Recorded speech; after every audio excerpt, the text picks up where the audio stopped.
Alright everybody, welcome to episode 2 of Let's Play Civ 3. As you can see, we are the Russian Empire, we are on this beautiful map. One of the first things you notice that's different than Civ 3, one of the first things I've noticed anyway, is that the grid is straight east-west, up and down, better than the diagonal grid of Civ 3. I guess the reason is back in that day the projections were a little bit easier with a diagonal grid. I mean, a lot of the SimCity games of that time were also built that way, and the original Sims was built strictly that way.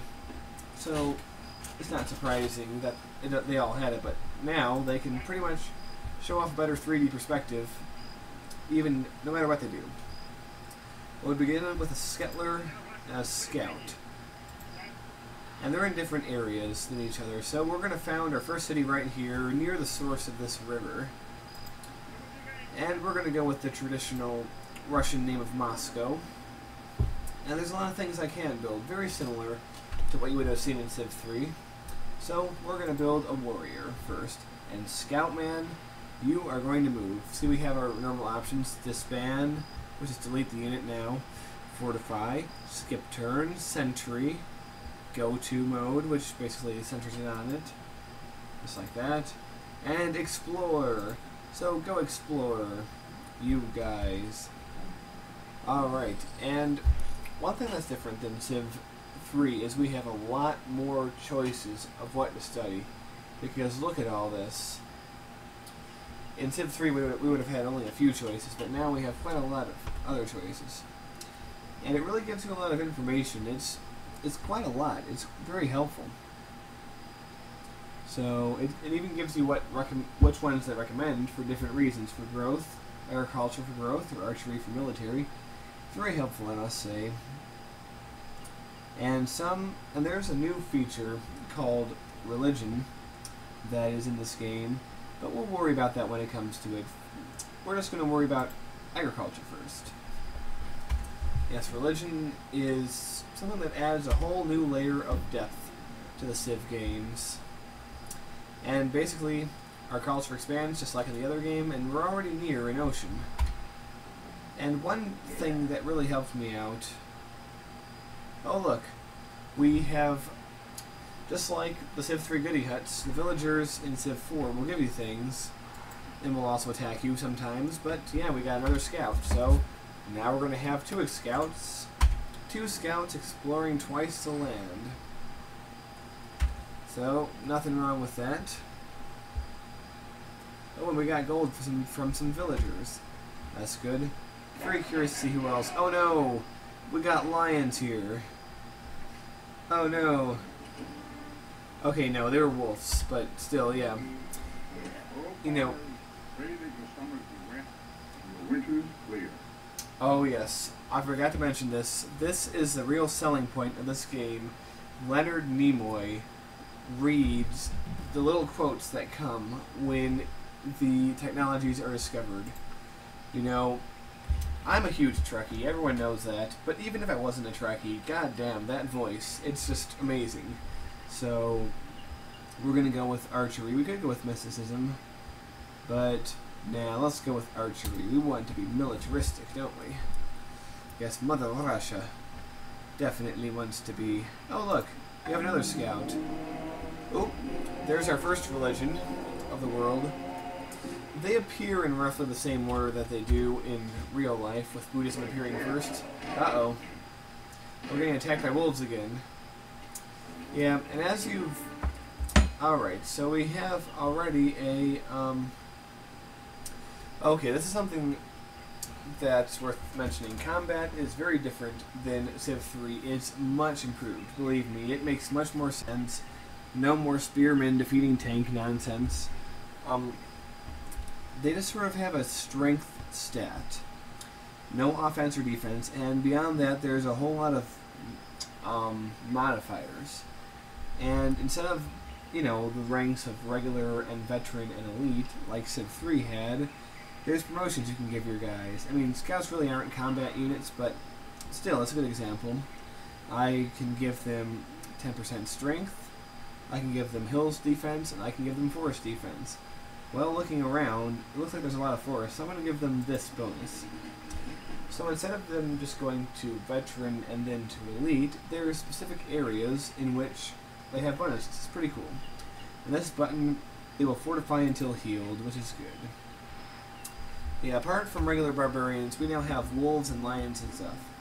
Oh, hello, Julius Caesar. It's great to meet you. So basically, we can, you know, say there will be peace or war. Obviously, we don't want war, so we're going to make peace. Oh, Hinduism has also been founded. We'll talk a little bit about the religion when it becomes more, what's the word I'm looking for, relevant to us. Alright, and we are going to now build a worker. Because the settler spam does not work as well as it did in Civ 3. Because you could have a chance of running your empire into the ground if that happens. Oh no, we're getting attacked by lions. Come on, defend. Alright. We destroyed that lion. One thing that's different, again, I'm going to be talking about this a lot, but another thing that's different from Civ 3 to Civ 4. Oh, hold that thought. Wolves are attacking. Come on, smack him with your tomahawk there, dude. Alright. Do not throw the arrow which will return against you. Oh, I love that voice. I would go gay for that voice. Okay. But yeah, we have a lot of choices here. So we're going to go with the wheel. But what I was saying was, in Civ 3, a worker would take away 1 citizen, and a settler would take away 2. In Civ 4, it simply freezes the growth of your city while you're building a worker or a settler. So nothing's much going on now. We're going to build our worker. I'm just going to sit here and chill. Ooh, we got gold for some villagers. That's good. Put your shoulder to the wheel. Amazing. Now we have the wheel. Now, let's do animal husbandry, because horses will be revealed to us, and we love horses. We can ride them. Oh no, more wolves. Yeah, the only bad thing about these scouts is that they're pretty much defenseless, you know? Oh no, bears. Come on, defend. Yeah. Barbarian bear. I'm pretty sure they're not literally barbarians, but... Alright. We're gonna build a... We're gonna build a settler, why not? Even though that freezes our city's growth for a while. Now that we have a worker, we can do things. I probably should have showed off some of the things here. Like before, he could build a road. He could build a route to somewhere, just like he could in Civ 3. Build a farm. I guess that's one step up from the irrigation that they had. And there's a bunch of other stuff they have too. You know? Like, a lot of this is the same, but there's a lot of new stuff that these workers can do. Oop, and Moscow expanded again. We're doing okay. I must say, I'm a happy hippopotamus right now. Ooh, who are you guys? Oh, you're a scout. Basically, in Civ 3, there's only one... Blessed shall be the fruit of thy cattle, the increase of thy kind, and the flocks of thy sheep. I love it.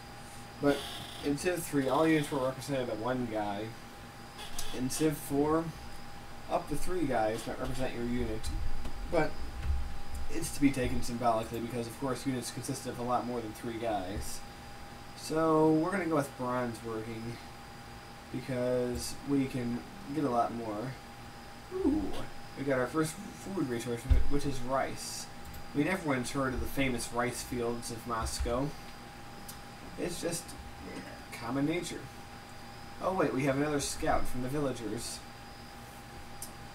I forget exactly how many people are in a world this size. I mean, it's not as much as was in Civ 3.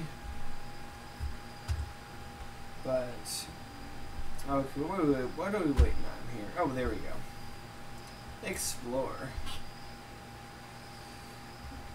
So it's not 12 people. I think it's like 8 or 9. Ah, no, more bears. Oh no. The bears have killed us. Oh man.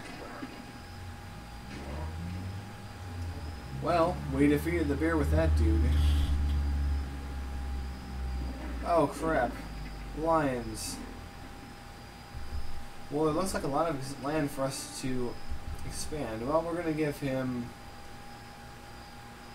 that, which will give him double movement in jungle and such, even while he has a high defense bonus, so that's good. When you build a barracks, you get one increased, you get one promotion already automatically. Very useful. Alright, go back to your exploring. So settler is almost ready. Anytime now. Here we go. We'll build another warrior. One thing that's changed is that settlers now have double the speed. They move like scouts do. Or did in Civ 3, rather. So, I think right here would be a good spot for a city. I mean, there is some worry about barbarians, but I think we'll be okay. That just seems like a good spot for a nice coastal city. And yes, the city radius is the same as in Civ 3. So, let's build an archer. Unlike Civ 3, where archers are mainly an offense unit, in Civ 4 they're mainly a defense unit. Which actually makes a lot of sense, really. Don't really know what they were thinking in Civ 3 making them offense units, but doesn't matter. And we are going to form our second city of St. Petersburg, also known as Petrograd and Leningrad, depending on what part of history you're in. Well, that's enough for this episode. I think we have a good start going, so I will see you next time.